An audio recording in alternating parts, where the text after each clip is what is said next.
Good morning everyone. बेटा good morning. So let's start the new unit, unpaid seller. This is the last unit of Sales of Goods Act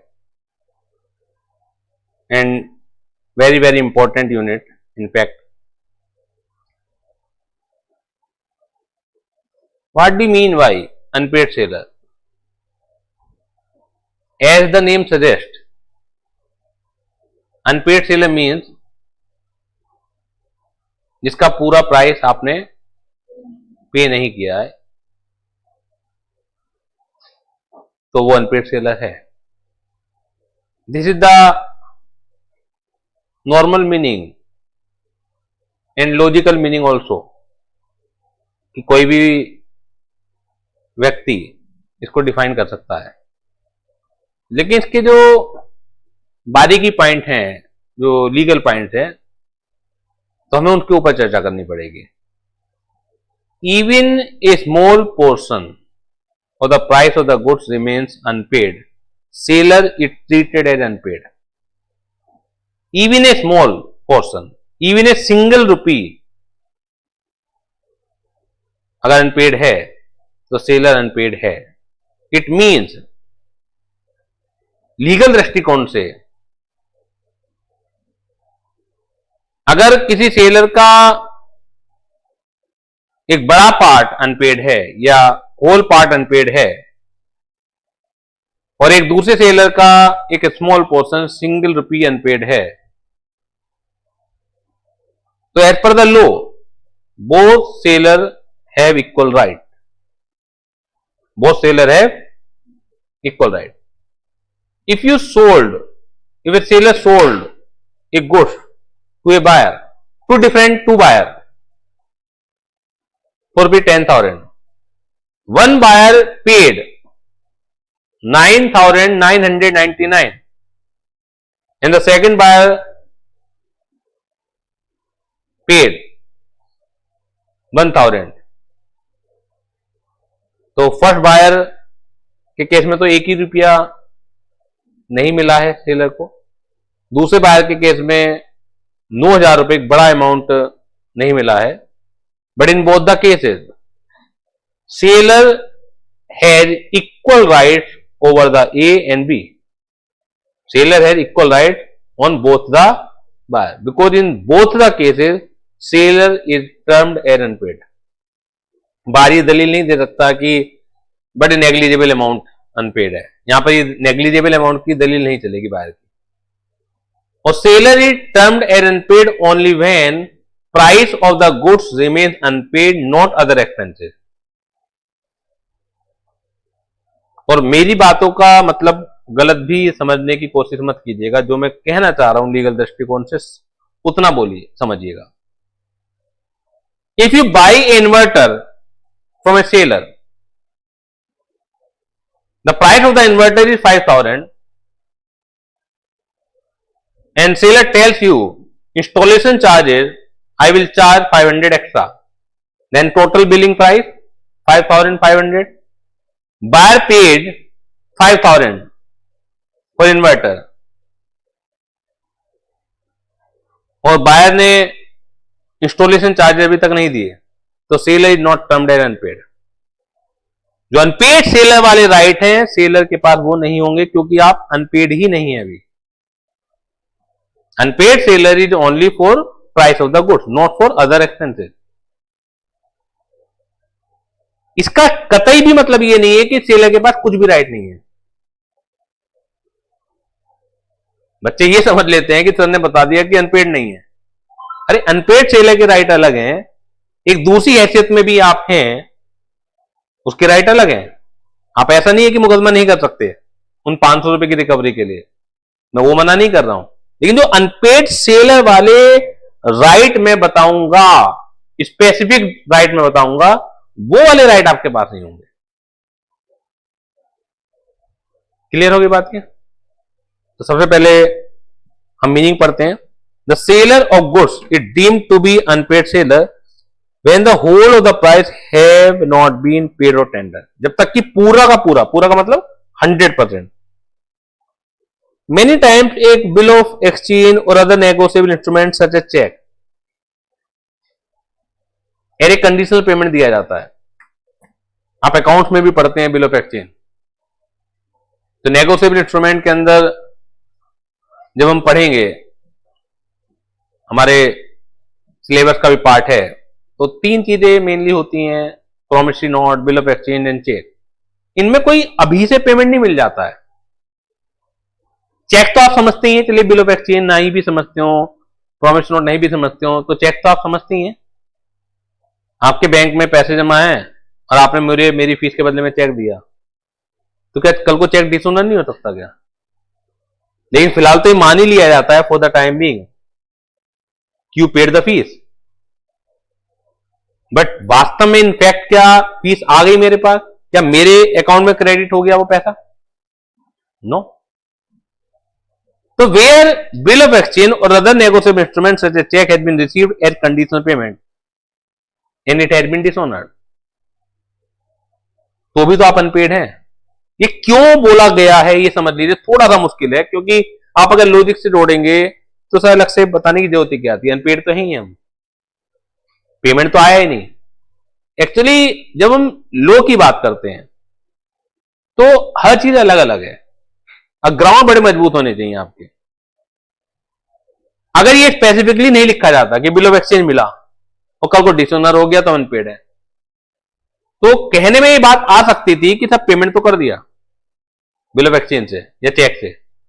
वो अलग बात है कि dishonour हो गया, तो सेलर के पास अनपेड सेलर वाले राइट नहीं होंगे. हाँ, जो एक बिल ऑफ एक्सचेंज के डिसऑनर वाले होते हैं, चेक के डिसऑनर वाले होते हैं, वो इस्तेमाल करें. वो तो इस्तेमाल खो गई होंगे, लेकिन यहां स्पेसिफिकली मेंशन करने का मतलब क्या है कि सेलर अभी भी क्या माना जाएगा?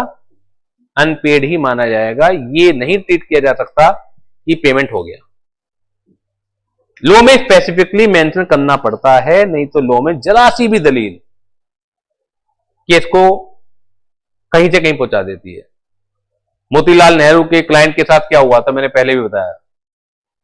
क्या लोगों को नहीं था क्या पता कि टू बी हैंग्ड का मतलब क्या होता है? अगर जज किसी को टू बी हैंग्ड की सजा दे रहा है, मौत की सजा दे रहा है, फांसी के फंदे की सजा दे रहा है, तो उसका मतलब क्या था?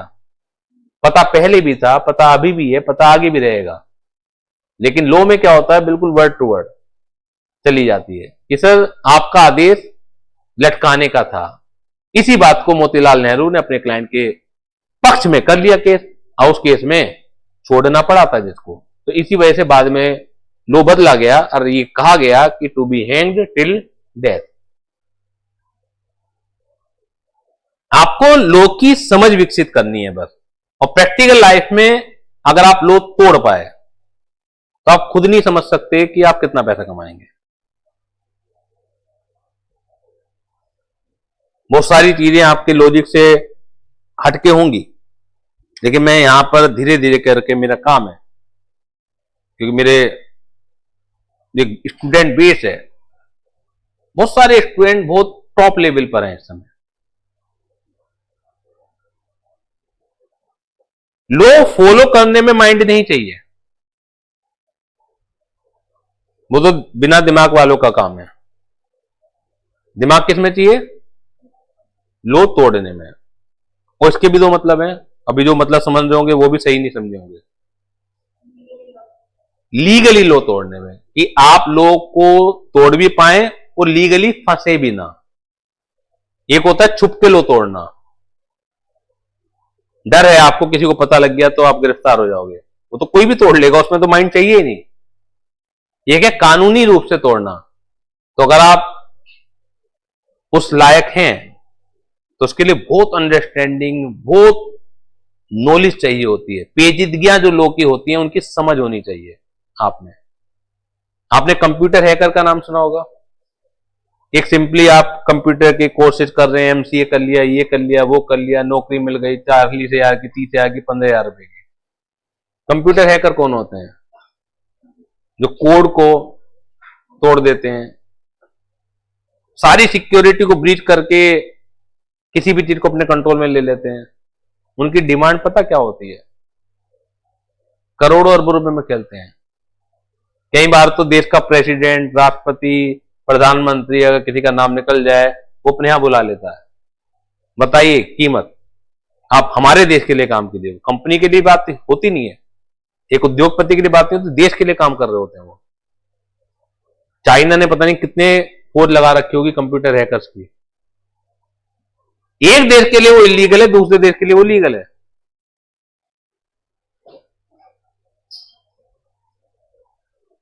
पैसा कमा रहे हैं आप।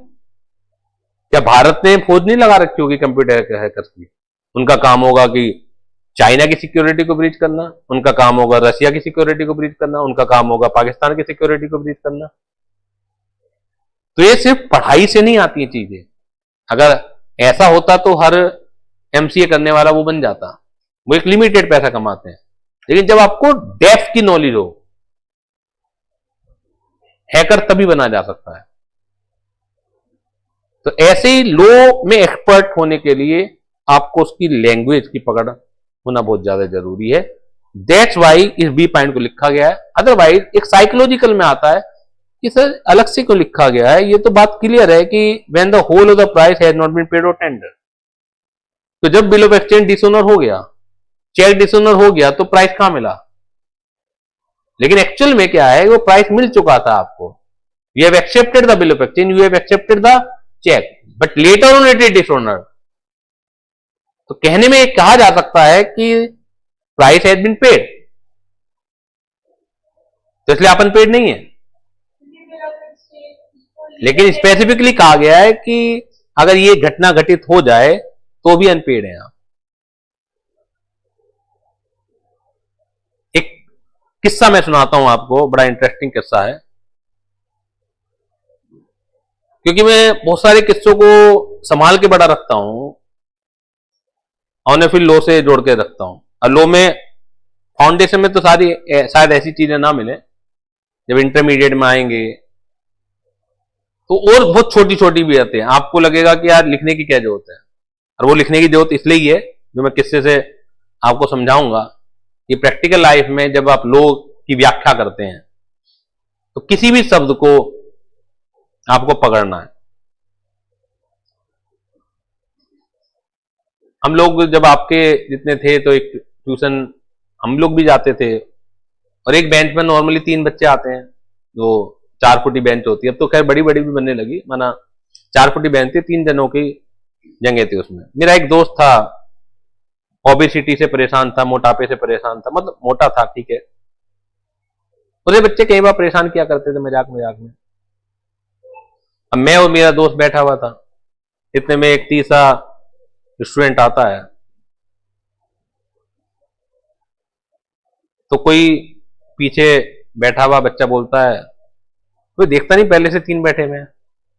तो बात समझ में आ रही है कि 3 बैठे हुए हैं का मतलब क्या है। टीचर भी थे उस समय। मजाक की बात मजाक में भी रह सकती थी, लेकिन जिस तरीके से की गई, जिस हालातों में की गई, उसे बड़ा गुस्सा आया और एक जोर का तमाचा जड़ दिया। ऐसे रिएक्शन की उम्मीद तो नहीं थी किसी को भी, लेकिन टीचर को भी अटपटा लगा और बड़ा डरते डरते, यार क्या हुआ, क्यों गुस्सा आ रहा था उसे जब तमाचा जड़ दिया। उसकी व्याख्या सुनिए, उसकी एक्सपीरियंस सुनिए कि हर कोई अनआंसर्ड हो गया। टीचर मुझे क्यों, क्या करा तुमने?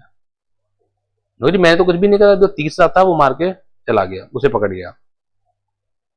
अब यहां 2 ही बैठे हैं। तो ये जो आंसर है, ये लीगलाइज भी आंसर है। वो एक इतना बढ़िया आंसर दिया गया कि क्या ही इसके ऊपर फिर कमेंट होगा कि वो 3 गिन रहा था, अब तीसरे को पकड़ लो। अब यहां 2 ही बैठे हैं।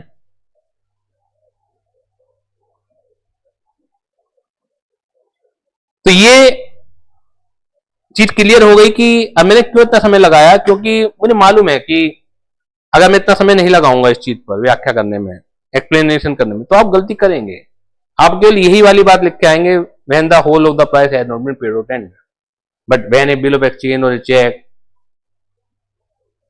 एक एज ए कंडीशनल पेमेंट दिया जाता है and it was dishonoured, then also seller is termed as unpaid seller. अब जिंदगी भर नहीं बोलेंगे आप, और मेरा काम यह था कि मैं आपको याद करा दूं यहां पर जो एक्चुअल उसकी डेफिनेशन है। और नीचे देखिएगा point number 1, the seller shall be called an unpaid seller even when only a small portion of the price remains to be paid.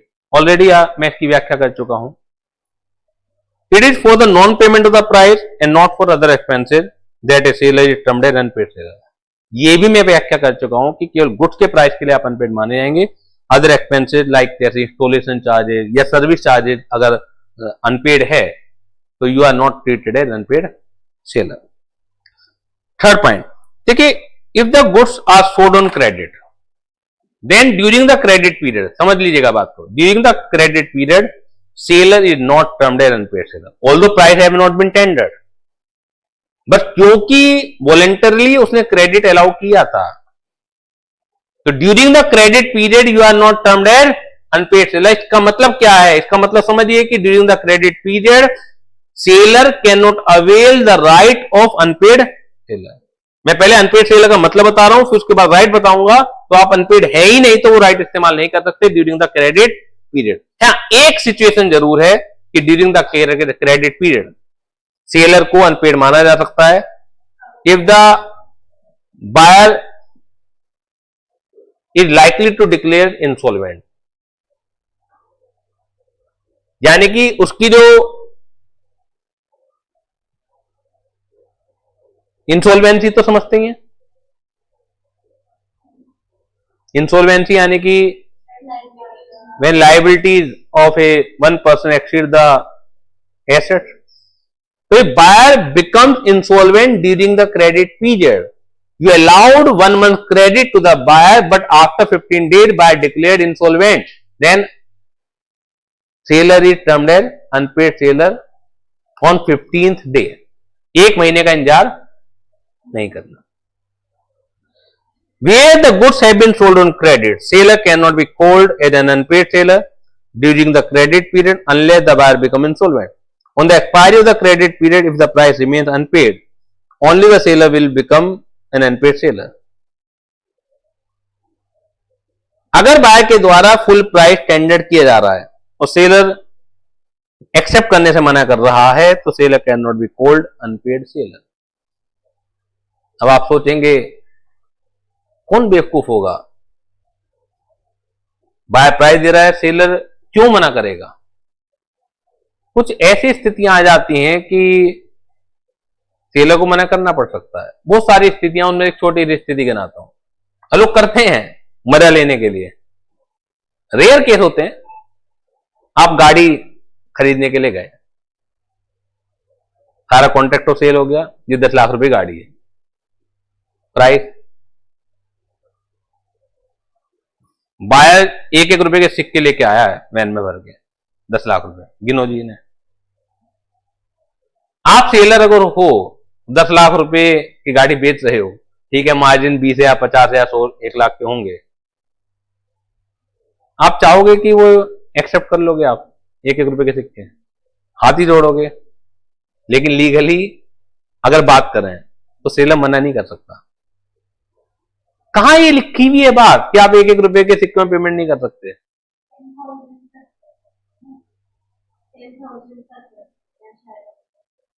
वो 10,000 पता नहीं आप कौन सी लिमिट की बात कर रहे हो, क्योंकि इनकम टैक्स में भी एक लिमिट है 10,000।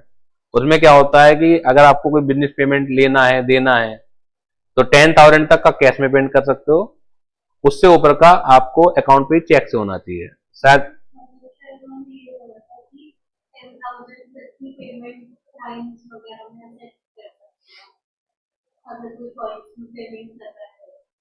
ये शायद वो नहीं है जैसे सब आप बता रही हैं, क्योंकि हाँ, मैं गाड़ी वाला जो एग्जाम्पल बता रहा हूं आपको वो तो एक्चुअल में हो ही चुका है, इसलिए मैं वो एग्जाम्पल बता रहा हूं आपको। हो सकता है किसी और रेफरेंस में पढ़ाओ, क्योंकि अभी आप स्टूडेंट ही हैं, तो रेफरेंस कुछ और होता है और वो एक्चुअल में कुछ और होता है। जैसे अभी बजट आया तो अखबारों में छाप दी गई बात 12 लाख रुपए तक एग्जाम, 12 लाख रुपए तक एग्जाम, लेकिन जब उसे पढ़ेंगे तो 12 लाख रुपए तक ऐसे एग्जाम नहीं है, एग्जामेशन 4 ही लाख रुपए है। लेकिन उसे कह दिया जाता है आम आदमी को समझाने के लिए कि 12 लाख रुपए तक की इनकम जो है एग्जाम्प्ट हो गई, तो हमारे दिमाग में वो चीज शायद रह जाती है। और ये तो मैंने केवल एक एग्जाम्पल देने के लिए बात बताई कि क्योंकि आपके मन में ये क्वेश्चन आना लाजमी है कि यार जब लो बना है तो लो तभी बनता है जब वो एक्चुअल में सिचुएशन होती होंगी, तो कौन सा सेलर मना करता होगा। तो अगर बायर टेंडर कर रहा है और सेलर मना कर रहा है तो seller is not termed as unpaid seller. Question ये आप पढ़ लीजिएगा, मैंने छोटे छोटे क्वेश्चन बना रखे हैं, बहुत इजी हैं, और पेपर में ऐसे क्वेश्चन तो आते नहीं कि X sold some goods to by 10,000, Y paid 9,900 but failed to pay the balance. आपसे सीधा सीधा पूछा है कि क्या अनपेड सेलर है, तो ऊपर की जो सिचुएशन उन्हीं के आधार पर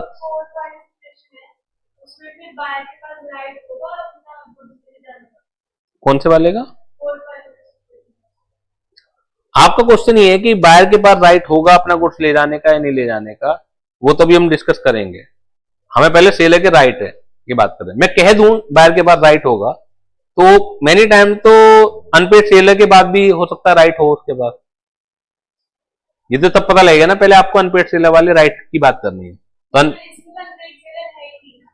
वो मुझे मालूम है अनपेड सेलर नहीं है, तो मैं कह रहा हूं कि अनपेड है, तो इसका मतलब आप ये मान के चल रहे हो कि बायर के पास राइट नहीं है गुड्स को ले जाने का, तो हो सकता है वहां पे भी राइट हो, तो तभी तो आप कंपेरिजन करोगे ना। It clear? या क्रेडिट सेल है तो क्रेडिट सेल में डिलीवरी एकदम दे दी जाती है। जब आप पढ़ोगे तो अनपेड सेलर के बाद ये राइट भी नहीं है कि आप मंगा सकते हो उससे goods. Once you have handed over the delivery you can not take in back even you are unpaid seller. तो मैं इसलिए जवाब नहीं दे रहा कि अदरवाइज मैं जवाब देते ही आप ये मान लोगे, अपने आप ही मान लोगे बिना पूछे कि अनपेड सेलर के केस में बाहर के बाद डिलीवरी का राइट नहीं होता है, और अगर अनपेड नहीं है तो होता है। समझ आ रही है बात?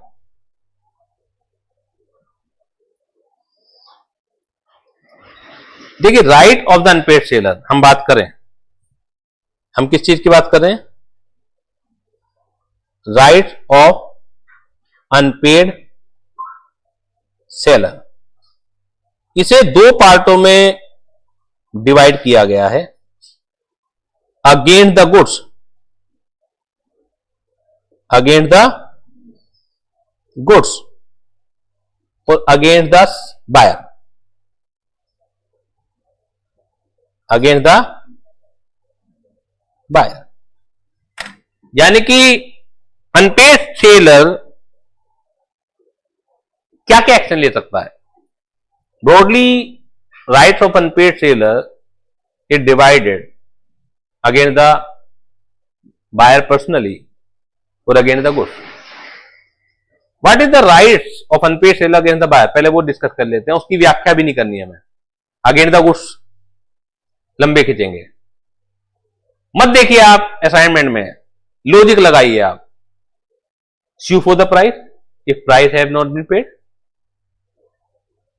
इवन अगर आप अनपेड नहीं भी हैं, यानी कि क्योंकि आपके सर्विस चार्ज इंस्टॉलेशन के चार्जेस हैं, बायर के अगेंस्ट तो वो राइट तब भी है। sue for the price, sue for the interest।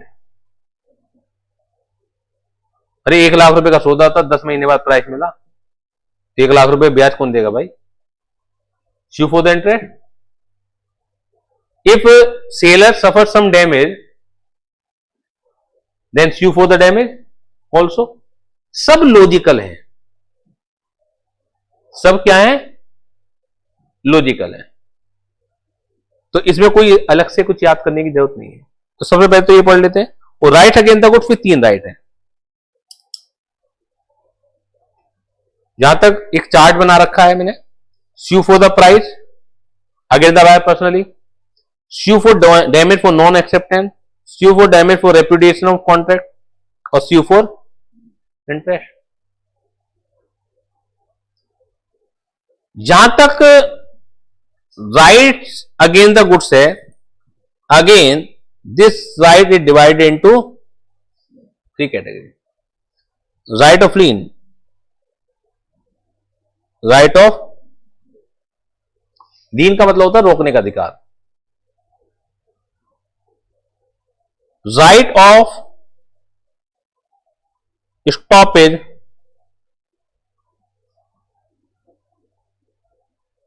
Of goods in transit, बताऊंगा. तो राइट ऑफ रीसेल,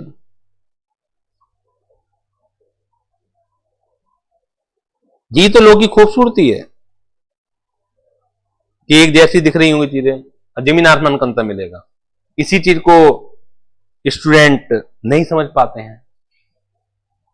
हमें लगता है कि हाँ क्लियर हो गया.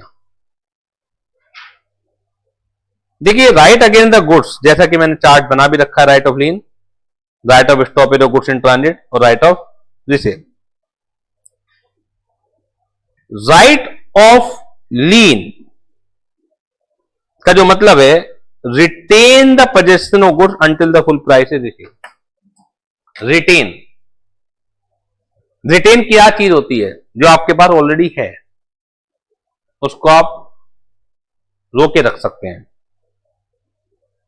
ये कानूनन अधिकार आपको दिया जाता है.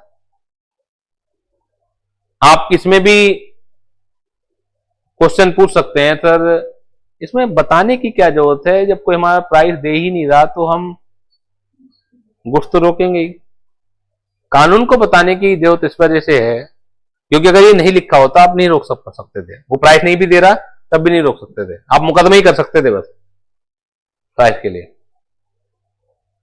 इस क्वेश्चन का आंसर जो आपके मन से निकल के आता है ये तो हो गई. मतलब आप ये समझ लेते हैं जन्म सिद्ध अधिकार है तुम्हारा.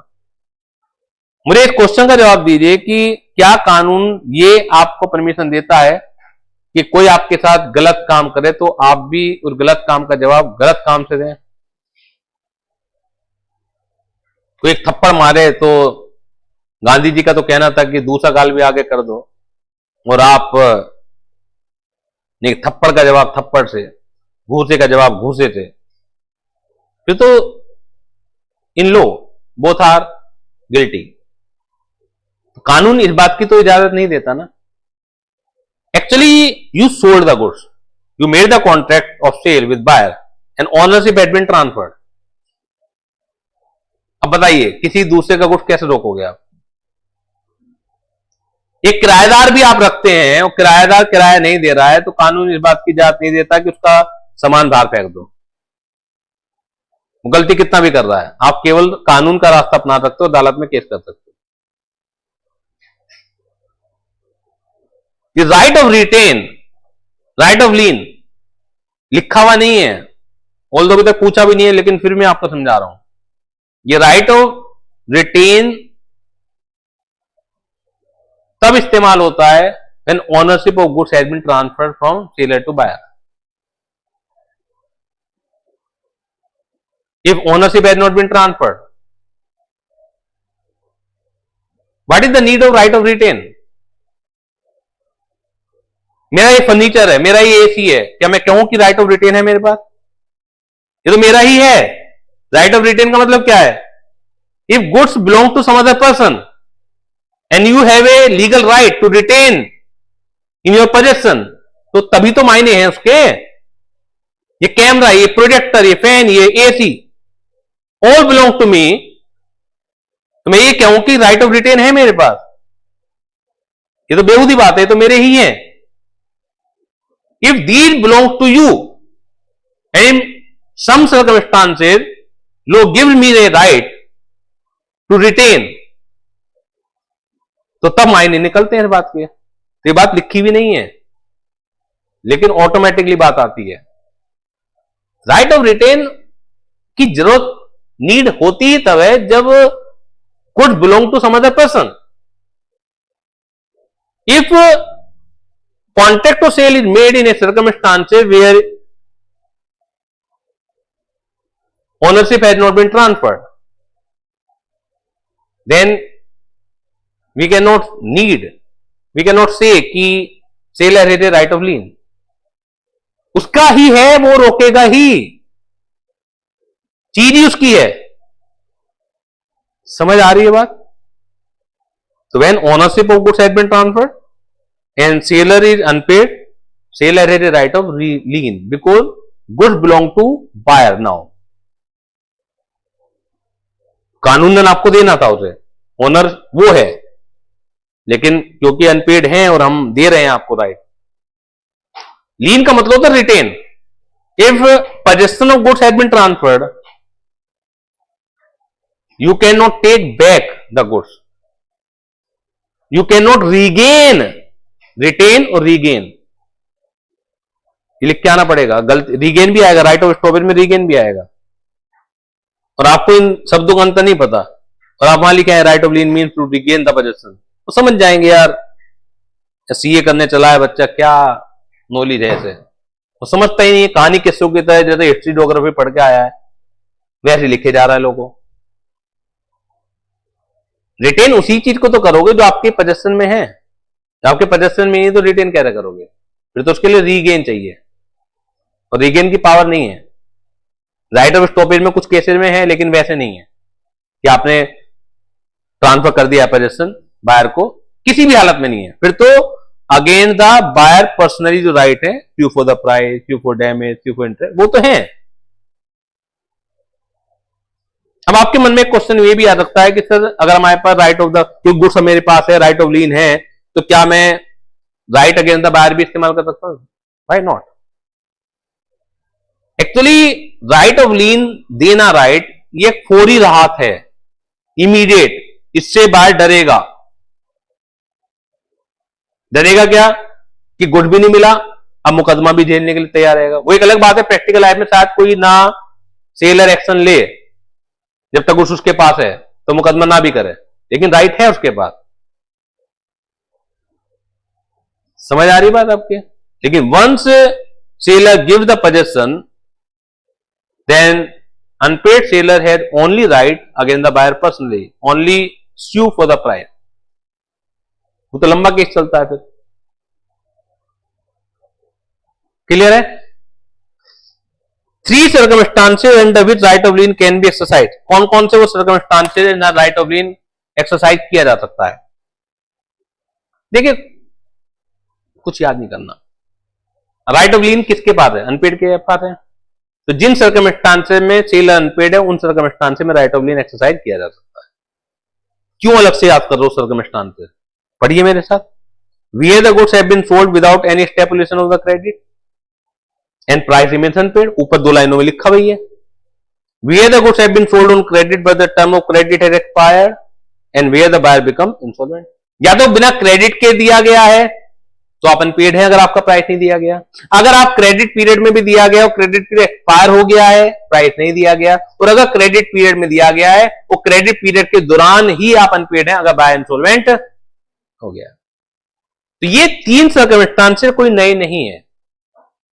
आपको ये संकेत देना अपने मन को कि कब कब सेलर अनपेड होता है, वही सर्कमस्टांसेस हैं जब राइट ऑफ लीन इस्तेमाल किया जा सकता है।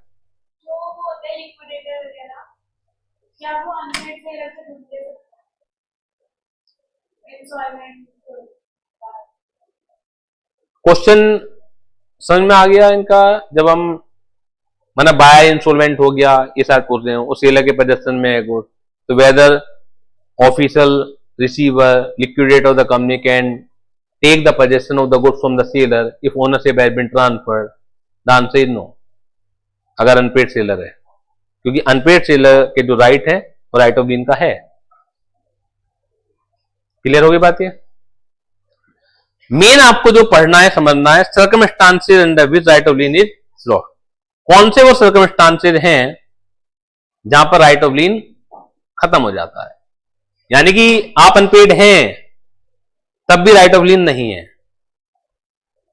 देखिए राइट ऑफ लीन 2-3 चीजें तो जो राइट ऑफ लीन के लिए मैंने जरूरी चीजें बताई हैं कि राइट ऑफ लीन तब तक है जब तक possession of goods with the seller है।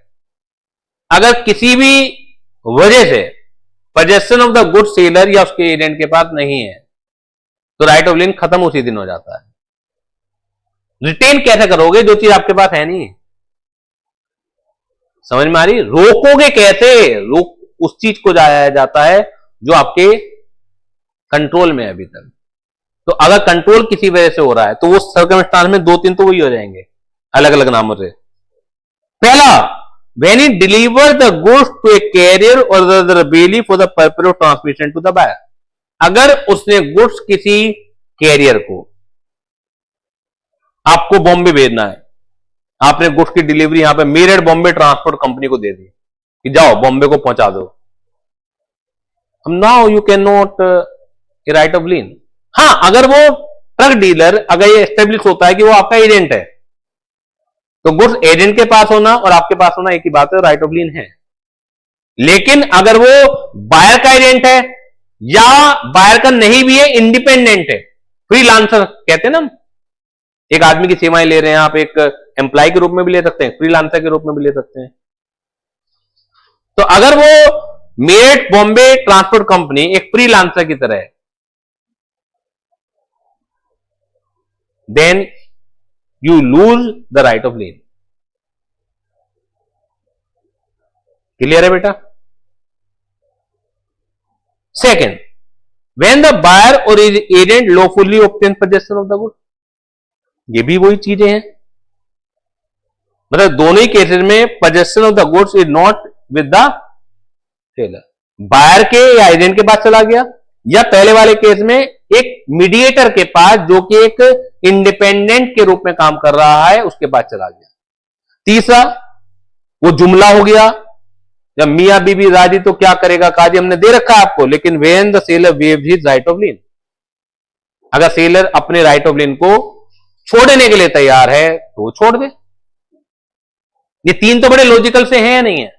बताइए अब मुझे, लास्ट के दो समझाने हैं मुझे, अब वो ध्यान से समझिएगा, बड़े स्पेसिफिक केस हैं, यहां से केस आ भी सकते हैं।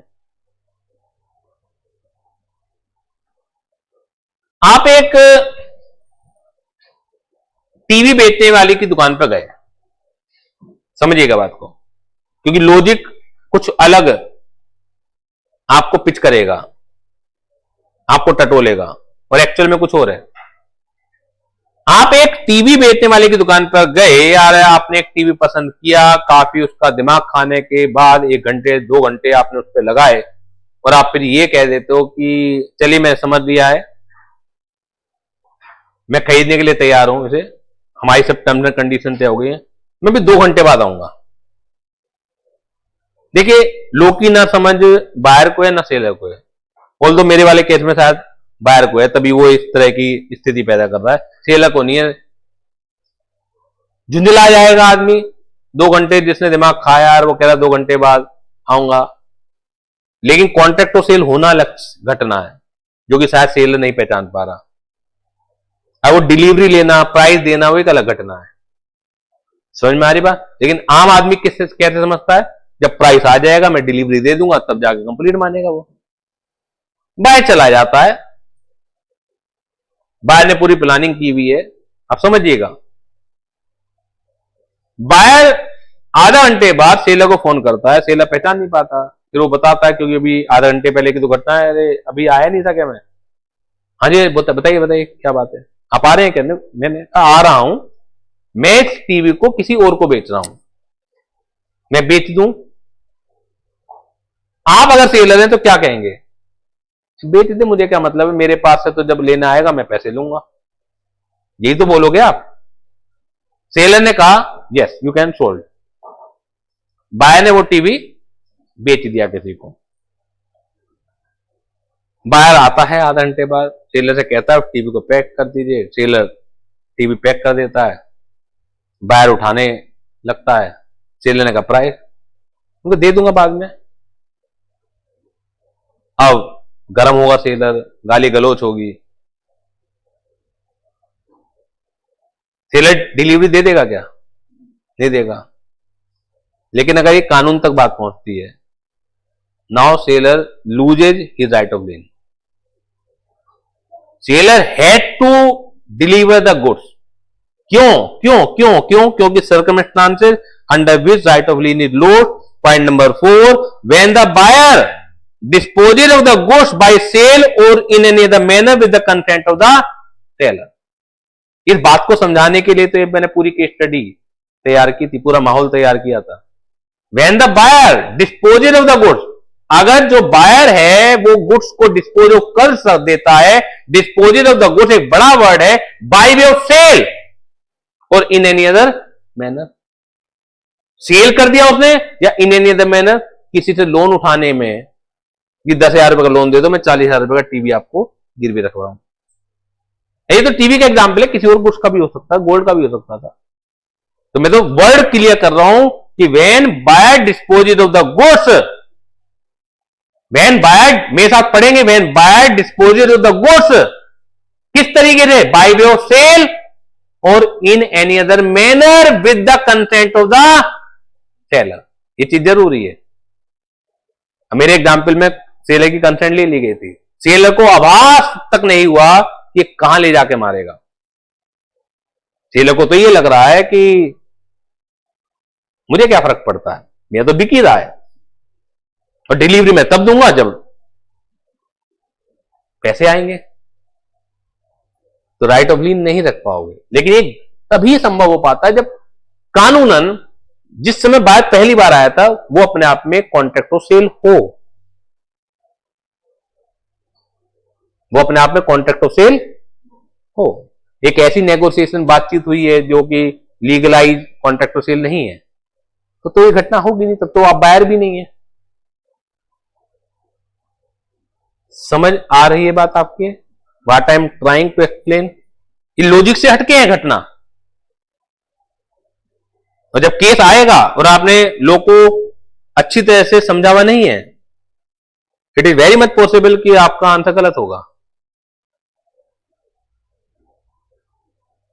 और आपको लगेगा कि मेरा आंसर ठीक है.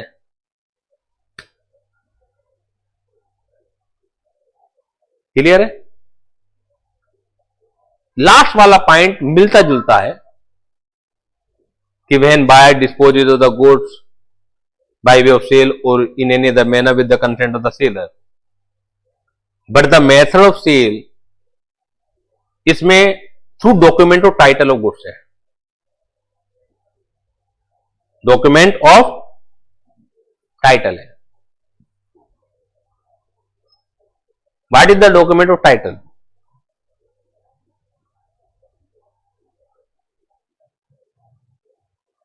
फिलहाल ये समझिए, फिर मैं नेक्स्ट क्लास में समझाऊंगा. कुछ पेपर हैं. वो पेपर कैसे होते हैं? जब आप कोई गुड्स दिल्ली से बॉम्बे भेजना है, बाय रेल भेजना है, क्या लगता है आपको क्या तरीका होता होगा? जो सेलर है वो यहां बॉम्बे और जो रेलवे है उन्हें डिलीवरी देगा. रेलवे आपको चालान इशू करेंगे. एक तो चालान होता है जो पुलिस काटती है किसी ट्रैफिक नियमों का उल्लंघन करने पे.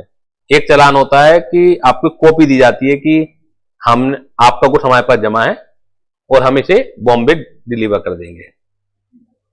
तो चालान देगा वो. चालान की 2 कॉपी आपको दी जाएंगी. एक कॉपी रेलवे अपने पास रखेगा. 2 या 3 दिन में बॉम्बे पहुंच जाएगा. आपको जैसे ही चालान मिलेगा आप उसकी एक कॉपी बॉम्बे वाले बायर को भेजेंगे कोरियर के माध्यम से. समझ आ रही बात? रेलवे का माल वहां पहुंच गया, कंफर्म हो गया बायर को कि माल आ गया, तो बायर कैसे छुड़ाता होगा गुड्स? वो चालान दिखलाएगा. कोई शकल थोड़ी रेलवे वालों को पता है कि किस बायर का है गुड्स. कागजातों के माध्यम से ही तो होगा. तो वो challan is the document of title. वो challan is the document of title. Bombay में जो बायर बैठा हुआ है उसे ही बॉम्बे के किसी और आदमी को बेचना है वो गुड. बड़ी बड़ी डीलिंग ऐसे ही हो जाती हैं. अभी आया भी नहीं गुड या आ गया, वो गुड्स किसी और को भेजना है. देखिए प्रॉफिट मार्जिन कब आएंगे? जब आप अपनी कॉस्ट कम करोगे. क्या समझदारी है इसके अंदर कि, और या क्या होता होगा ऐसा कि पहले जो मेन बायर था, जो फर्स्ट बायर था, वो गुड्स को छुड़ाए, अपनी लोकेशन पर लाए, फिर नया बायर दोबारा से फेड दे। ऐसे केस में क्या होता है, वो कागजात बेच दिए जाएंगे नए बायर को, नए बायर से कह दिया जाएगा कि आप गुड्स छुड़ा लीजिए। इससे क्या होगा, डिलीवरी चार्जेस कम हो जाएंगे, फ्रेट चार्जेस। पहले आपके यहां आए, लोडिंग अनलोडिंग करो, फ्रेट दो, फिर दूसरे आप फ्रेट देगा, कितना महंगा होता चला जाता है माल। समझ आ रही है बात आपके? हम कोई भी गुड्स जो खरीदते हैं उसकी कीमत से 10 गुना हमें मिलता है। क्यों मिलता है? क्योंकि डायरेक्ट हमारे पास नहीं आता, हर एक के मार्जिन होते हैं, होलसेलर के, सीएनएफ एजेंट के, रिटेलर के। जितनी बार भी आएगा कॉस्ट बढ़ेगी। मोदी गवर्नमेंट यही ट्राई कर रही है, टाइम लगता है इस चीज में। जो हमारे नॉर्थ ईस्ट रीजन वाले क्षेत्र हैं, बहुत अच्छा अच्छा गुड्स बनता है वहां पर। क्यों हमारे नॉर्थ इंडिया में नहीं आ पाता, या किसी और क्षेत्र में नहीं जा पाता, या नॉर्थ इंडिया का गुड्स वहां नहीं जा पाता, अनलेस अनटिल कि वो नेसेसिटी ना हो।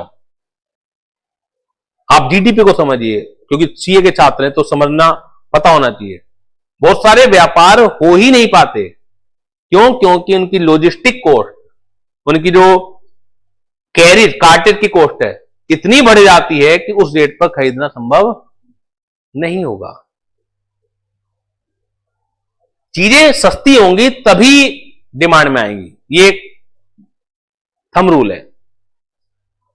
चाइना ने पूरे वर्ल्ड को नचा रखा है, बिकॉज चाइना का गुड्स बड़ा सस्ता है। इसके अलावा क्या खासियत है उसके अंदर?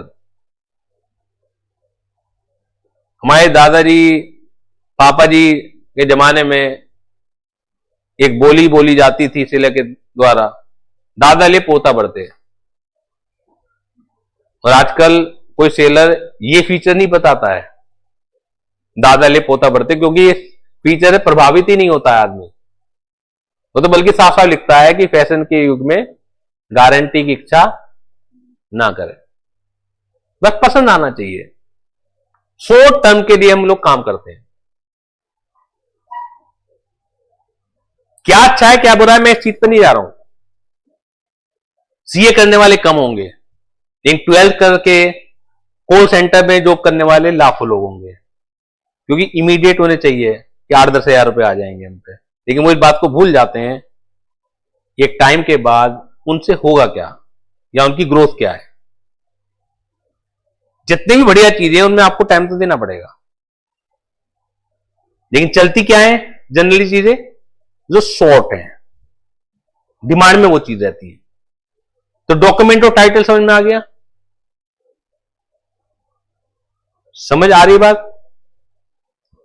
तो way document or title to the goods have been issued or lawfully transfer to any person as buyer or owner of the goods, and that person transfer the document by way of sale to a person who takes the document or title in good faith and for consideration. इसमें seller की consent की भी होती है। अगर गलती से seller ने एक बार डॉक्यूमेंट और टाइटल शो कर दिया और दैट पर्सन, यानी कि जो बायर है, फर्स्ट बायर की जो बात कर रहे हैं, वो उन डॉक्यूमेंट और टाइटल के द्वारा किसी और को बेच दे, who take the goods in good faith and consideration, तो भी seller have no right of lien. Seller के पास कोई राइट ऑफ लीन नहीं रहेगा। ये केस जो छोटे छोटे केस हैं आपके अंडरस्टैंडिंग के लिए मैंने बना रखे हैं, ये आप सेल्फ कर लीजिएगा। इतने छोटे छोटे केस हैं कि आपको आराम से समझ में आ जाएंगे, पेपर में ये चीजें नहीं आएंगी आप। लेकिन ये तो कॉम्प्लेक्स सब्जेक्ट नेचर का थोड़ा टॉपिक है, तो पहले ये चीज दिमाग में बैठ जाए कि राइट ऑफ लीन क्या है, राइट ऑफ लीन कब कब नष्ट हो जाता है, तो इजीली रहेगा आपको बाद के क्वेश्चन को करने के लिए। तो कल जहां तक है ये चैप्टर आपका फिनिश हो जाएगा एक लेक्चर में। बहुत ज्यादा हो सकता है 2 लेक्चर लग जाए, लेकिन कोशिश करूंगा कि एक लेक्चर में हम लोग इसे फिनिश कर लें। तो सेल्स गुड्स एक्ट फिर आपका एक बड़ा एक्ट है, जिसमें से करीब करीब 15 नंबर का क्वेश्चन, अलग अलग 2-3 क्वेश्चन आपके मिलेंगे ही मिलेंगे। तो क्लास को यहां पर वाइंडिंग अप करते हैं, ठीक है। Thank you.